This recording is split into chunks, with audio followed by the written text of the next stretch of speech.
ತರಗತಿಯೊಳಗೆ ನಾವ್ ಏನ್ ಕಲ್ಕೋತಾ ಇದೀವಿ? ರಂಗೋಲಿ. ಹೌದಾ? ರಂಗೋಲಿಯನ್ನ ಮನೆ ಬಾಗಿಲ್ ಮುಂದೆ ಹಾಕುವ ಒಂದು ವಿಶೇಷತೆ ಏನು?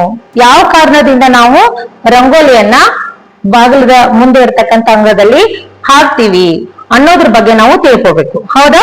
ಎಲ್ರು ರಂಗೋಲಿ ಹಾಕ್ತಿವಿ. ಯಾಕೆ ಹಾಕ್ತಿವಿ ಅನ್ನೋದ್ರ ಬಗ್ಗೆ ನಮ್ಗೆ ಗೊತ್ತಿರ್ಬೇಕಲ್ವಾ? ಸರಿ, ಬೆಳಿಗ್ಗೆ ಎದ್ದ ತಕ್ಷಣ ನಿಮ್ ಮನೇಲಿ ಇರ್ತಕ್ಕಂಥ ತಾಯಂದ್ರು, ಅಕ್ಕಂದ್ರು ಮನೆ ಅಂಗಳವನ್ನ ಗೂಡಿಸಿ, ನೀರು ಸಿಂಪಡಿಸಿ ಏನ್ ಮಾಡ್ತಾರೆ?